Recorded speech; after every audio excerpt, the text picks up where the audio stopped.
Hi everyone, I'm here today with a mishmash of a vlog for you.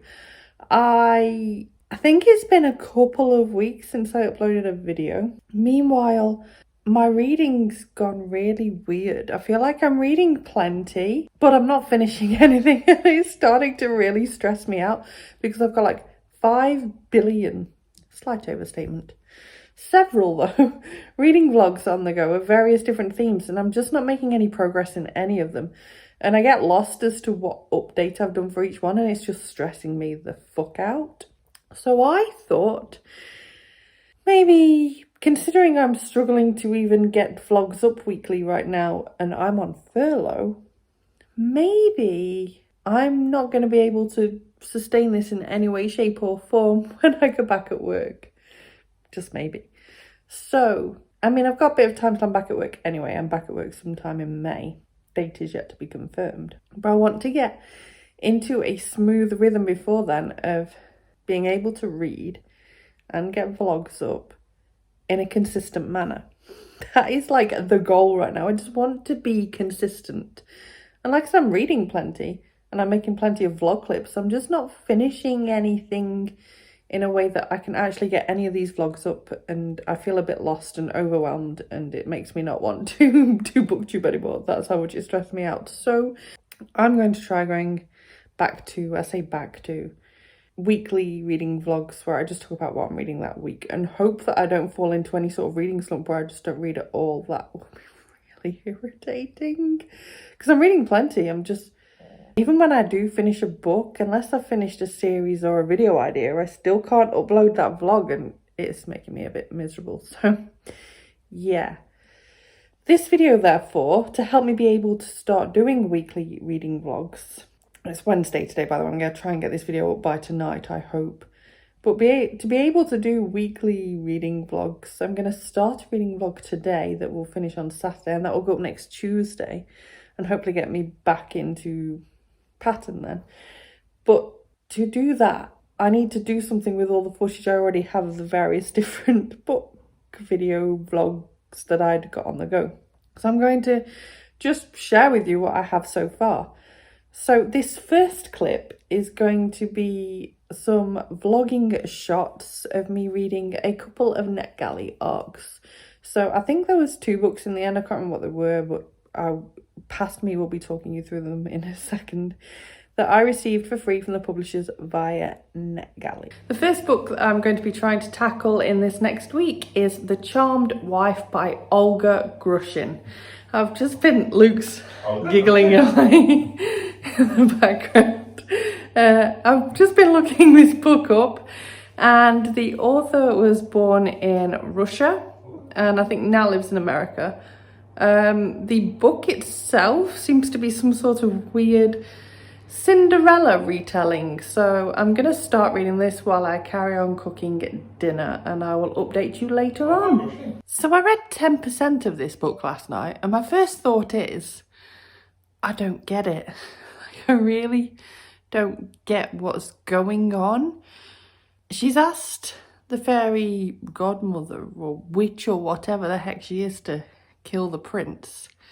And that's about the only thing I've got out of it so far. Not mega into the writing style, but I'm going to keep going for now because I do struggle to DNF. I'm getting better at it, but I don't want to give up yet. Hi everyone, so I'm now about 40% of the way through. And what I will say is, this book isn't what I was expecting at all.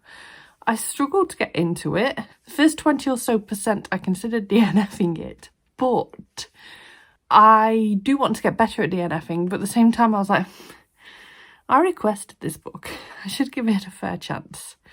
So I decided to keep going a bit longer, and all of a sudden it just kind of clicked with me. I will say, clicked with me might not be quite the correct phrase. This book is so weird. Like, I'm confused a lot of the time. I can't always work out exactly what the fuck is going on. But then other times I feel like I'm kind of there and getting what's going on, and then we'll get a new chapter and I'll be like, what? So yeah, I'm struggling a little bit. I don't feel clever enough for this book, in all honesty. But What I can tell you is it's not a strict Cinderella retelling. It's almost like the after Cinderella. So at the beginning of the book, you do learn about this Cinderella and the way that she came to end up being with her prince. But then we learn that she's not living happily ever after. And that's such a sad thing to learn. And that basically all is not as it should be and all is not as it seems. And it's just really weird. And I've said that many times, but I can't emphasise how weird this book is. I've got about 3 hours left. Meanwhile, it's about 11:30. I tend to fall asleep anywhere between 12 and about 2, 2:30. So there's potential for me to read most of this tonight in bed. There's also the potential for me to get about another 10% in and then fall asleep. So I will be updating you tomorrow, hopefully. And we'll see where we go from there. But this has gone from, I might DNF this, to, okay, I'm giving it a fair shot. This might be like a 2-star read, to, I'm starting to get a bit like into this now. This could be like 3 or 4 stars at the end of the day. We shall see. Good morning. I predicted pretty correctly what would happen last night. I read for about an hour, maybe just under, and I managed to get to the late 50%. I started part 2, which I'm kind of feeling indifferent about again right now. This book's so on and off for me. I just don't know what I'm feeling from one chapter to the next, which is kind of exciting in some ways and kind of an annoying read in others. But yeah, I'm gonna sit down now and try to get a good chunk read. So I'm at 86% and that leaves me with about an hour left to read. And I'm just really like, what the heck? I've just read a massive twist in this book and it's made me doubt everything that I thought I knew for the last like 80-odd%. I'm just so confused and so mind blown. This might be one of the cleverest twists I've ever read, but also in some ways quite lazy, but yet also I did not see it coming at all. So brilliant. But overall, this book's just still like, what? I think I've spent the entire book just perpetually confused. I'm going to have a little break now and then I'll read the last hour later on, so I will update you with my final thoughts then. So last night I finished The Charming Wife and oh my goodness, I don't even know how to begin to explain how that ending totally changed my perspective of the entire book. And I went from being confused constantly to everything, and I mean literally everything making sense in some nice little wrapped up bow. And it was so clever and so inspiring. Like, it had quite a strong message to it. I can't really tell you anything or it'd be really spoilery, but it was just so well done. It's one of those books I want to push on everyone to read now. So yeah, I somehow miraculously gave it 5 stars. So next on the agenda is a thriller. It's The Burning Girls. Can't think of the author's name right now. The cover will be here. CJ Tudor, I want to say the author is. Anyway, I'm going to be reading this a lot of tonight probably. I did start it briefly last night and just got sucked into the story straight away, but I was too tired to carry on. So I know it's going to be another one that I really enjoy, so I'm really excited about that. And no doubt I'll be updating you very soon on that one. So I've been reading quite a bit of The Burning Girls and I am just approaching 30%. In bed last night I got to 11% and I was just thinking to myself, I feel like I know what direction this is going in. And the bit I've read today has confirmed that, and I'm so scared that my theory will end up being correct, because that'd be really disappointing to get it from like 11%. So, I've not even told you what this book is about. I shouldn't tell you too much because it is a horror thriller. the long and the short of it is, we've got this vicar who lives in Nottingham, which is not too far from where I am, and she lives with her daughter, and she's made to move to a new church somewhere in like Sussex direction, which she isn't happy about, but they make her, so she has no choice. And this place has got quite a history, because they've got this history of, from like hundreds of years ago, these martyrs that died via burning, and they still kind of respect this and refer to the burning girls and make like kind of twig dolls and burn them. It's all a bit weird. And I can't remember how many years ago, it might have been 15 years ago, 2 girls went missing. And I think this is something I meant to link into the story. It does link into my theory, and I'm just a bit like, I've got a really nagging feeling. The only thing I don't get is, I don't get how, yet at least, how this ties into the previous vicar of this church. And there is a story there. Yeah. I'm more certain now that I've talked it out loud that I know exactly what's going on here, and that's just so sad. But really enjoying the writing, and would definitely like to read more by this author, regardless of how it all turns out, because I'm having a fabulous time. It's so easy to read. It's such a quick read, and just the characters are so believably real. Okay, so I finished The Burning Girls, and my first reaction, quite insanely, was to give it 5 stars. This being because I actually really enjoyed the writing. I enjoyed the atmosphere. I enjoyed every twist and turn this book sent me on. It was phenomenal. On top of that, the twist that I predicted at like 11% was a thing, but there was so much more to it, and it was just so clever, and I was just mind blown. Meanwhile, I really liked the characters and how real they felt. I loved how complex at times the book was too. Like, there were a lot of characters to keep track in this book, and yet I did so, and the author made it easy for me, and that was a win for me. It just felt like a real place full of real people, and there were some real twists and turns. So yeah, I really enjoyed this book. Because I enjoyed it so much, I wanted to go and read some negative reviews of it afterwards. So I did, and I must say, there was one review I looked at in particular that really stood out to me as something I'd missed almost, and it touched upon the issues of race in this book and how certain people were represented. It's not like there were white characters that were good and there were black characters that were evil. There was none of that. So yeah, it made me think is the main thing of that review. It did make me think.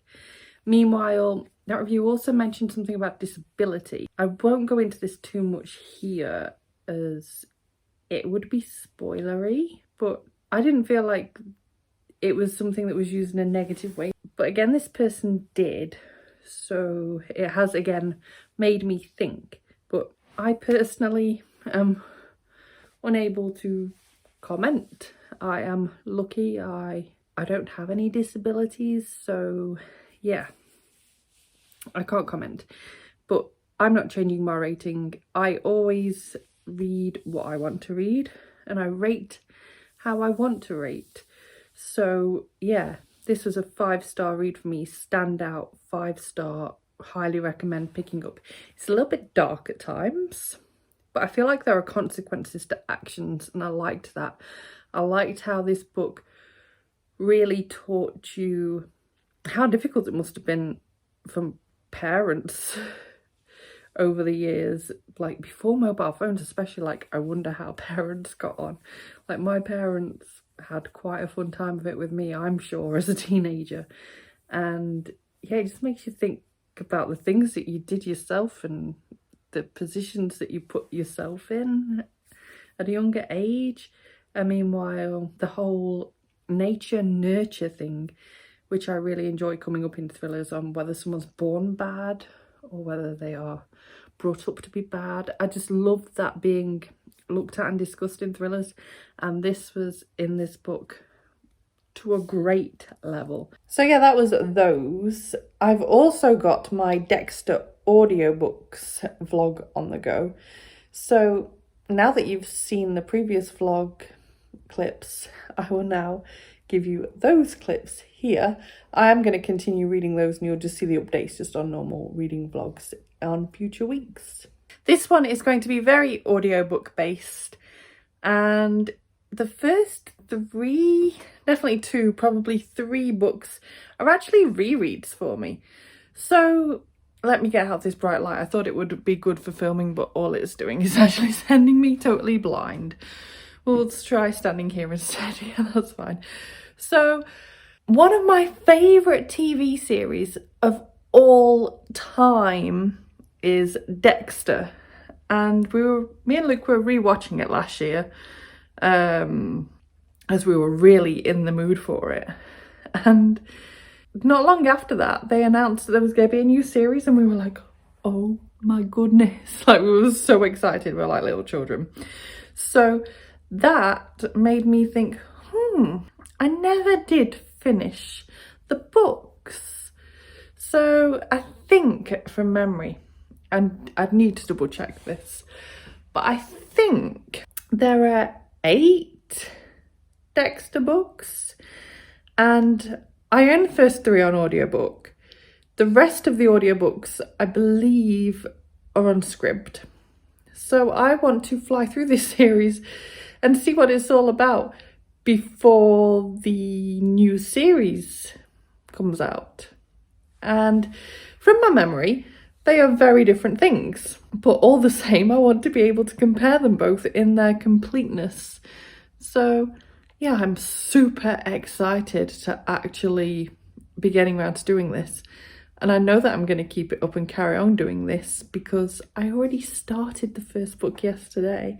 I didn't listen to very much at all, literally just a couple of chapters that I've got to spare like 10 minutes.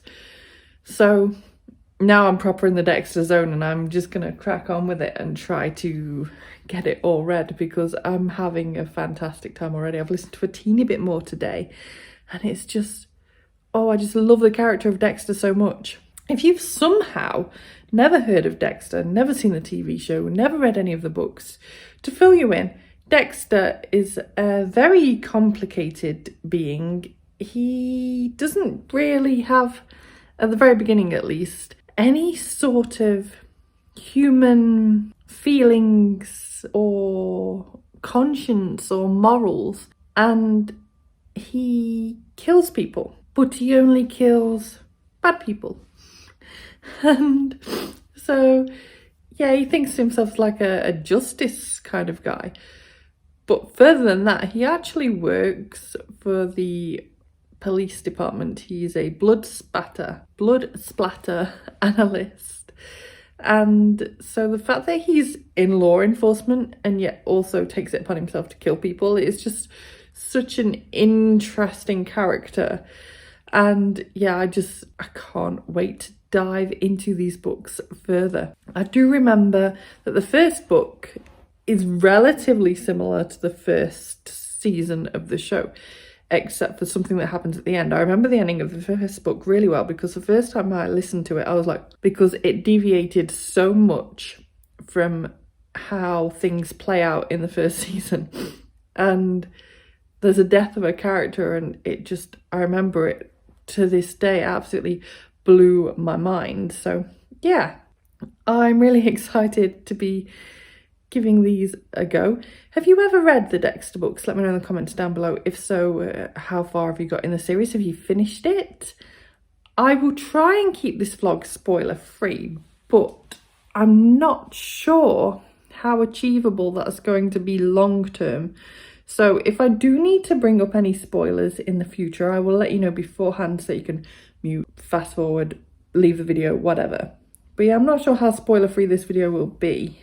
So time will tell. I cannot wait to just explore these some more. And yeah, that's what I'm going to go do now. Bye. It's the same day, and I can proudly report that I have already finished the first audiobook in this series.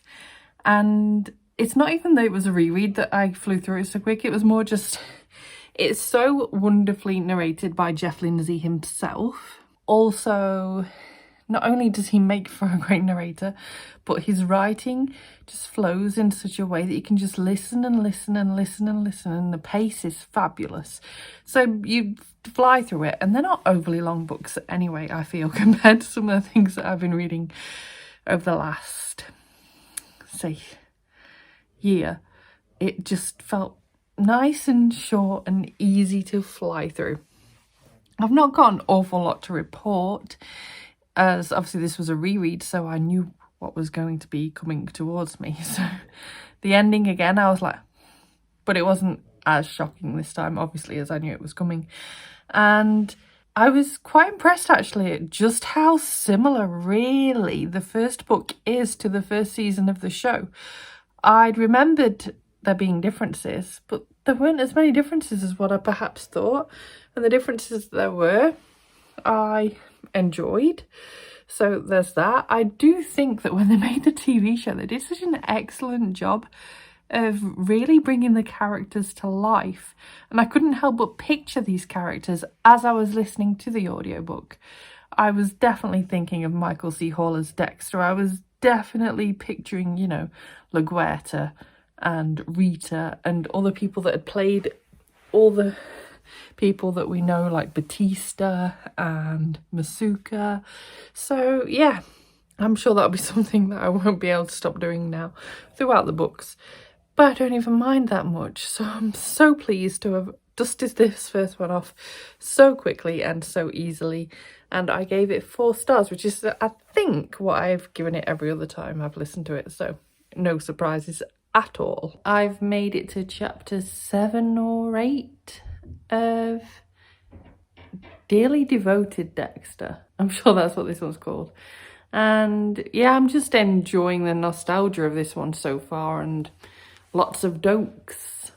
I'll probably listen to some more later on, but for now, I've done a lot of audiobook listening today, as this isn't the only audiobook I've been listening to, so I might just go and do something else for a bit. So I've just been listening to a bit more while editing a video, and so this is slightly spoilery. Not all of what I'm about to say, but some of it.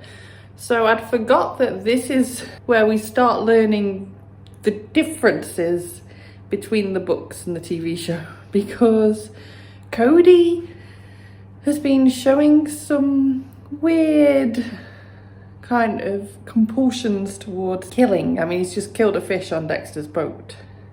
And I remembered that he molds Cody into some sort of killer. I do remember knowing that much. And it just takes away the whole wonderfulness of the rest of the stuff that I was going to say, because some of the things that have been happening are wonderful. So I've been really laughing because the writing has been amazing. I've been laughing away, and I've been really enjoying the writing and also the narration.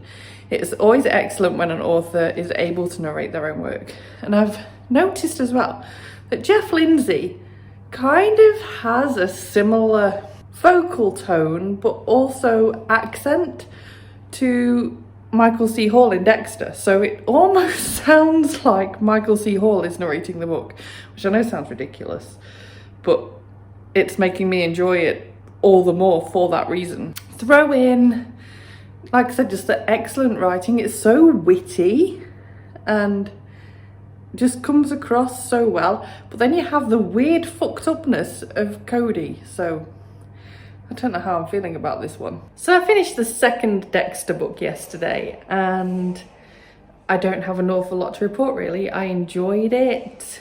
It made me laugh. I think that the writing is just fantastic. As I said with the first book, the writing is really humorous, and that's something that's carrying on throughout the series. It's something that was a highlight for me with the second book.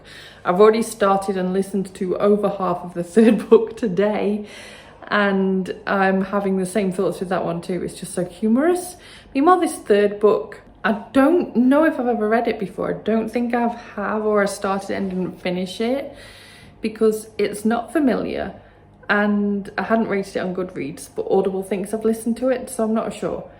But I'm having a great time with it. I like the direction that the story's going, and I can see a little bit better how this might all end up working with Asta and Cody.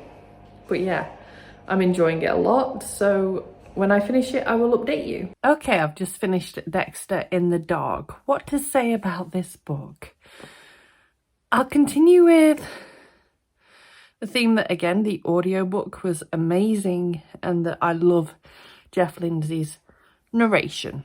I also really, again, enjoyed the writing. The writing was top notch. I think he's got a real talent to write a character in a really real yet sarcastic way. And I really enjoy the quality of the writing. And actually, despite the fact that it's very different to the TV show, although there are some things that link across, I think actually they're both really good in their own right, and it's not necessarily fair to compare them. So in this one, we had more down the Asta Cody route, as I mentioned in a previous update, but it by the end didn't feel bad. It felt realistic and felt like it could genuinely be a thing, and that it's not just a load of crap thrown in for dramatic sake. It felt convincing, and so I don't hate it quite as much as I did, and I like how it's currently being tackled and how Dexter isn't just rushing into teaching them and is being really careful and teaching, you know, truly about consequences, which is great. I do feel like the main killer that we're kind of chasing through this book is very weak. But I also feel like that about season 3 of the show as well. It's just a very weak season. So I think in this one's case, book better than TV show for season 3 and book 3. That's my thinking. I am going to be starting book 4, but I don't know whether I'll be starting it today because I've got a lot of reading going on right now. So it's been a while, but I thought I would give you an update on this one. I don't even know when I last did an update for this vlog, so that's a problem. But I am 29% of the way into this audiobook now, and I'm actually really enjoying it. This is one that I've definitely never listened to in the past. I'm listening to this one on Scribd. I don't own it, and I'm actually having a fabulous time. I can't remember whether this vlog is meant to be spoiler or not. So if you are worried about being spoiled for the TV show or for the books, then I would ditch at this point because I'm about to talk some spoilery stuff. So in the TV show, Deb doesn't find out what Dexter is until late on. Can't remember the exact season. Season 6? The end of season 6, the beginning of season 7. So this series in the book series is already having a very different dynamic because Deb is known for a little while now. Can't remember which book she found out in, first or second. And so Deb knows, and they've just been arguing so much. Bear in mind we're now on book 4. They've been arguing so much, and she's all like, oh, but this puts me in such a difficult position. And yeah, I just thought that I would mention that difference. I will say, this makes me a bit of a cow, but I'm glad that at the point I'm at that Deb is in hospital. And part of me is quite hoping that she doesn't recover, because her character in the books is so fucking irritating. She just doesn't stop moaning. She doesn't stop being a complete cow. Like, I get that her job comes with lots of responsibilities and that there's a lot of pressure on the position that she's doing, but she's such a cow. Like, whenever Dexter arrives at a scene or anything that she's wanted him to arrive to, he's usually got there pretty quickly. And she's always just like really rude about it. Like, where have you been? It's like, what, did you expect him to just like literally just magic himself up there?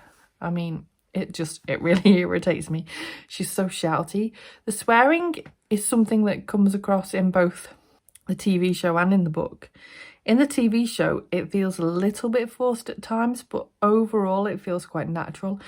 In these books, her swearing is just really irritating. Don't get me wrong, I've got a completely dirty mouth, but she's out of this world, and it's irritating because it feels so forced. It doesn't feel real. And all these things are making it sound like I'm not enjoying this book, but I actually really am. I'm having a great time with it. I don't know whether it'll end up being a 3 or a 4-star read at this point because I'm only 29% of the way in. But yeah, I'm just a bit annoyed at certain little bits, but I'm still enjoying the plot overall. I will say, again, like I've mentioned in the past, there's just real lack of convincing bad people to sort of be chasing in the books. But maybe that'll change. I don't know. But yeah, that's how I'm currently feeling. Then after that, we have the Tessa Dare reading vlog that I am doing, where I was reading the, why can't I think of the series name? Girl Meets Duke series. Have I made that up, or is that what it's actually called?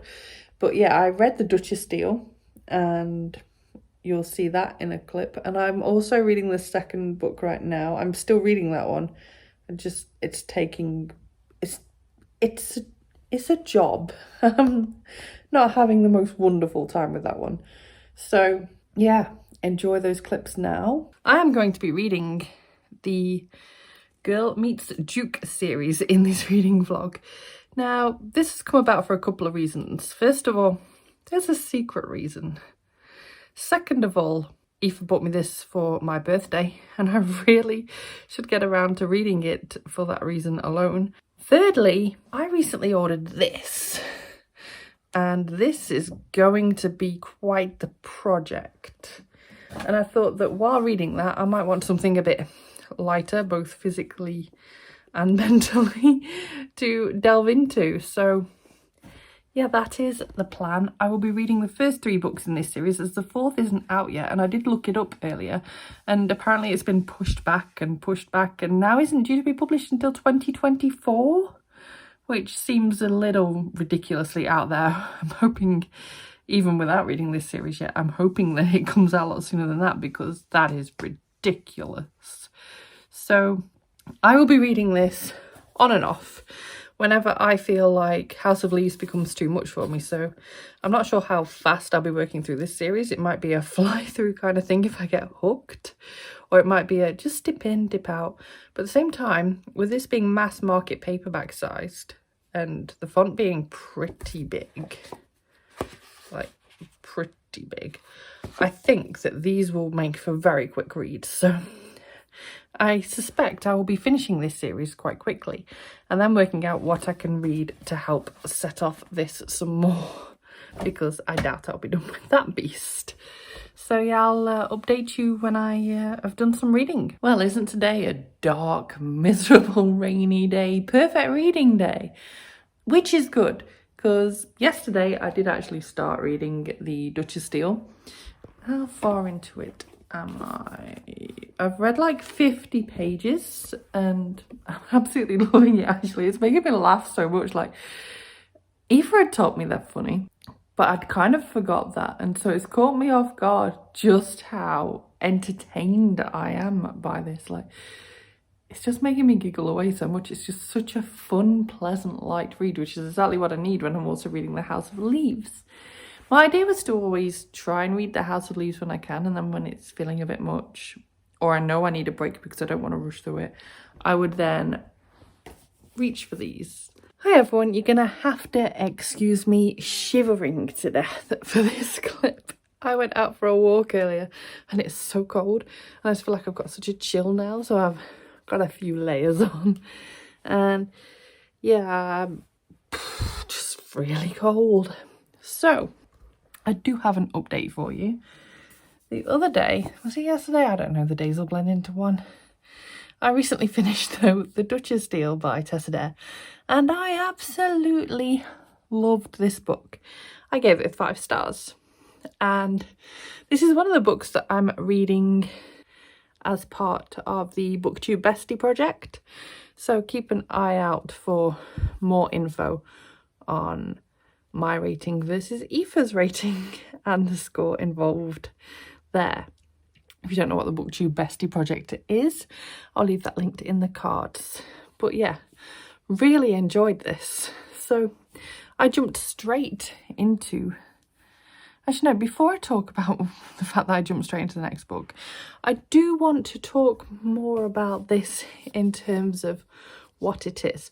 So I was reading this in front of Luke the other day when I was working on finishing it, and he was like, "You're reading a romance book?" Because he doesn't know what I'm reading half the time normally, as I do so much reading on my Kindle. So he was like, "Is that just like a porn book?" I was like, no, it's so much more than that. I mean, the cover doesn't do it any favours. I'll give it that. The cover does it no favours at all. But it really annoys me that people assume that you're just reading just a bog standard romance and judging books by their covers in that way, when there's so much more to a lot of these books. Like, this book specifically just had so much more to it than that. I enjoyed the steamy bits, don't get me wrong. It was a really fun, very steamy read. But that's not what made me fall in love with it. I fell in love with the characters and the atmosphere and the actual storyline itself. I loved the idea of Emma kind of being a bit feisty and fighting for what she wanted out of this marriage of convenience. Meanwhile, getting to know all the other characters involved that we're going to see more throughout the series as well was just wonderful. Like, the character development is just great. The storylines are fantastic. The plot's gripping. There's so much more to it than just a porn, just some porn. And yeah, I just wanted to mention that because I did give him a good telling off for that. So as I said, I did jump straight into the second book, which is the Governess Game, and I'm not sure on this one right now. I'm sure I'm about 30% in, and I've only just started feeling like I'm into it. So as I said, we follow one of the characters that we met in that book, Alexandria. I'm so terrible with names. And anyway, we're following her this time, and she has gone and got herself a governess position of some children that are orphans and live with a guy that she thinks incredibly hot. So we know where that storyline is going to go. But again, there hasn't been, at least so far, obviously there will be later, but there hasn't been a lot in terms of sex or romance so far in the book, and that's not an issue for me at all. That's not why I'm not enjoying it and don't feel into it. But this is just helping my previous argument of, like, I'm 30% in and nothing's really happened in that department yet, really. And they're just, it's more about the plot, and it's more about how she's helping these poor orphaned children kind of actually start navigating the world in a proper way, because they've deliberately scared off anyone else who's been looking after them. Like, they've had other people just quit on the spot, like governess after governess. They've really struggled to fill these positions, and the children make other members of staff in the household's lives hell too. So Alex is really working on getting in touch with them, because she also had a similar start in life. And yeah, I am enjoying it now, but it was just such a slow start, and I just don't feel as in love with the characters, at least not yet. Whereas these characters, I was really invested in the relationship and I wanted to see them happy. I don't really care so much about Alex right now, sadly, but I'm going to carry on anyway. I am still enjoying it. It's still going to be a fun read, and yeah, I just love the humour in these books too. And I've been waffling for ages at this point, so I'm going to go and make a hot water bottle, make some dinner, snuggle under about 500 blankets. Should probably have a bath, that'll warm the chill in my bones up. But yeah, there's a lesson for you. Don't go out for a really cold walk without some decent layers on, because it was really warm the other day, so I kind of didn't really realise how much colder today would feel in comparison. I don't know how long it's been, but I feel like it's been a while, and I just wanted to update because this book is taking me forever to read. I can't even blame House of Leaves. I've only picked up House of Leaves once, I think, while reading this book. It's just, I'm not loving it. I like it, but there's no major appeal. I'm not finding it pulling me in. I think unless things change, I'm probably currently looking at only giving it 3 stars. I think it's really very weak compared to the Duchess Deal. There's just something missing. I mean, I like the characters enough. It's just poor. It's probably the word I'd use, just really quite poor, which is a shame because I'm sure there's going to be enough in there to keep me going. But it had crossed my mind to DNF it. And like, I just think that's unbelievable after how much I loved the first book, that I'm struggling this much with this one. I did struggle to get into the characters, but I'm there with them now. I'm into knowing more about them, but I still just don't care. I think that's the accurate way of putting it. I don't care. Hopefully I'll be reading more later so I can kind of change that, hopefully, or even just blitz through and finish it. Just force myself through is how I'm feeling right now. But I actually, considering I'm using this series as something light to pick up whenever I have been bogged down with House of Leaves, I think it speaks volumes that I'm about to go downstairs and read, and I'm actually picking up House of Leaves because that feels more grippable to me right now than this one. We also have the fact that I have started reading the House of Leaves by Mark Danielewski as part of the Literally Dead book club. And this is a book that I'm expecting to take me most of the month, to be honest. So it's no surprise that I've not made that much progress with this book yet. But I will insert clips here of the vlog footage I have so far of reading this, and I will cut out any spoilers because it might be a bit spoiler in places. So I'll make sure this is non-spoiler. But yeah, I will update you weekly on this one as I continue reading it, because I think it'll take me until towards the end of the month. I started it towards the end of February and I didn't want to rush through it, but it is also a stonker of a book and very dense with it in places and just generally quite strange. So I knew it was going to be a little bit of work. So yeah, clips for that coming now. Hi everyone, I am here today to start a reading vlog for this beast. I'm going to put it back down as, my goodness, this is heavy. But I have had my eye on the House of Leaves for longer than I can probably work out. I know it first stood out to me when I was watching a video review of it on Chapter Stack's channel. And it was the first time I'd heard of it. And I saw her review and I was like, wow, this book sounds absolutely phenomenal. And then I remember looking into it some more and finding that many people had struggled to read this book. Meanwhile, it's not one that you'd pick up on audiobook or Kindle, and indeed can't easily be done in those formats last time I looked.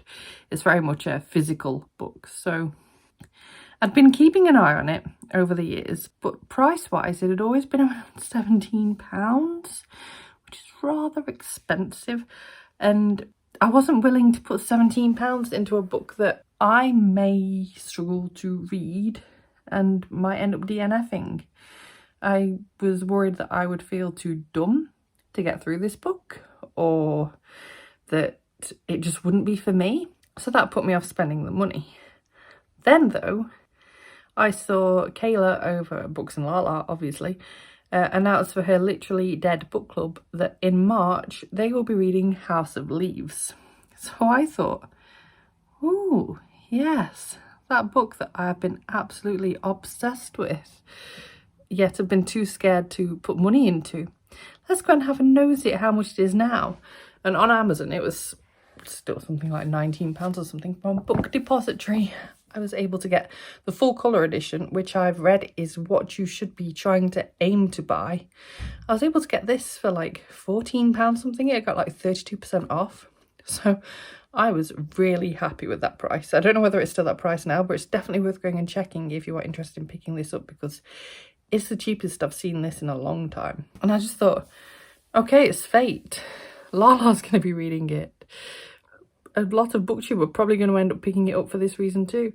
Meanwhile, I can't keep justifying the price as a reason to not buy it when it's actually the lowest I've ever seen it. So bye.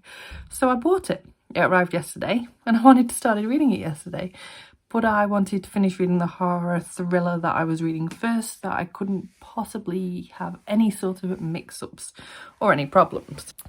Now, I've read some tips for reading this book and they're very all over the place. Some people recommend just going with the flow with it and just reading it as it calls to you. And by that logic, it takes people months, even years, sometimes to finish it. I've not got a problem with that if it does take me that long. But meanwhile, a lot of people recommended not reading anything at the same time as it. I don't think I can do that. So I've gone down the route of, when I am struggling to read it, I'm just going to pick up something light and fluffy, and that will be the perfect contrast, I think, to help me want to carry on reading, because the last thing I need is for this beast to put me in some sort of reading slump. So yeah, those are my tactics. I'm going to be starting both of these books today, I'm sure, and I'm so excited to finally be getting stuck into The House of Leaves. What I will say is, if you've never read this book and you want to read this book, I wouldn't watch the rest of this video, because I've heard that the best way to go into this is knowing zilch. And that's what I've tried to do for myself. I know very little other than very basics. And yeah, I think this will probably be the sort of book that you will benefit from that with. If you really want to know my thoughts and you want to know my rating, you can check out my Goodreads. I always have that linked down below. Feel free to follow me on there, add me on there as a friend, whatever. You'll be able to have a nosy on there at my rating. So there is that. A written review will also eventually end up on my Instagram. Again, that's linked down below too. But yeah, I'm going to stop waffling at that and go and get stuck in reading, because, oh my God, am I excited. I'm going to go and get a pot of bookmarks, because I've heard that I'm going to need a pot of bookmarks, because it makes you jump all over the place at some points and you can be on multiple pages at once. If you've never looked inside this book, I will insert a quick flick through now, because it's got so many interesting pages. The layout is all over the place. You've got like pages where there are footnotes, there are bits where stuff is a mishmash, and that's why the colour version is recommended, because you get pictures in the appendix, you get colourful bits of writing to denote certain things. So yeah, I'm going to get stuck in. I'm coming to the conclusion that I'm psychologically very easy to manipulate. So I am on chapter 5, I think. No, I'm on chapter 4. And I'm not even all that far into chapter 4, as it's looking like a longer one. I'm on page 27. And I'm just on a bit that's kind of Johnny's footnotes. And like, he's gone off on one, as he has been doing in these footnotes. I'm starting to learn to appreciate them a bit more now with this one though. I find his footnotes quite humorous, by the way. I know I'm waffling, back to what I was saying. So I reached the bit where it says, to get a better idea, try this. Focus on these words, and whatever you do, don't let your eyes wander past the perimeter of this page. Now imagine just beyond your peripheral vision, maybe behind you, maybe to the side of you, maybe even in front of you, but right where you can't see it, something is quietly closing in on you. I often read in places where my back's against something, like maybe on the sofa or in bed. Heck, even in my little library room up against the bookshelf. Right now, because this book is such a chunk, and I thought it'd be easy to sit at the kitchen table and have all this space behind me Meanwhile, I'm all alone because Luke just happens to have gone upstairs for a shower. So I'm reading this and then read about basically like feeling like I'm being attacked, all while sat here with my back kind of exposed, and it terrified me. It truly terrified me. Before that as well, there was like, it was making breathing difficult and making Johnny feel quite scared. He was writing that, but also I felt the same way, and I thought, oh, I need to got my water. At that moment in the writing, as I was reading at the same time, it literally said, I get a glass of water. I was like, holy shit. So I feel affected by this book already, and I didn't think I would be because I'm really not a scaredy cat normally. I suppose it's all just circumstantial. But yeah, that's the first bit where I've really started feeling really into this book. The writing style was tricky to get into, but I feel like I'm there now. Controversially, I'm probably preferring Johnny's footnotes to the main text of the Navidson thingy-majiggy right now. I feel like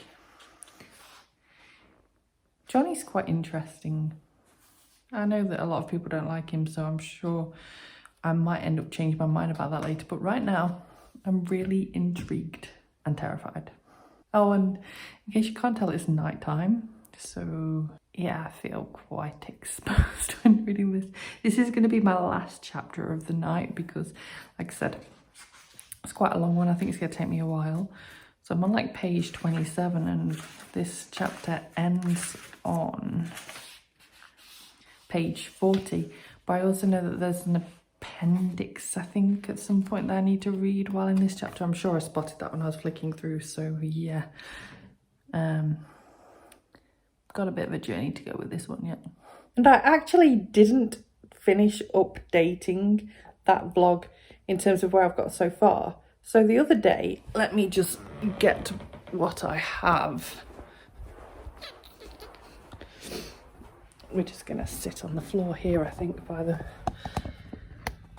window. So, oh, by the way, our new sofa came recently too, so I've finally got something more comfy to sit on and read on, and it's heavenly, although I did fall asleep the other day. So there's a bit where you need to decode a letter because basically there's a series of, how do I do this non-spoiler? There's a series of letters from a character's mum, and she's in a bad place, and so she's written a coded letter, and you need to decode the first letter of each word. And so I actually took the time the other day to do that,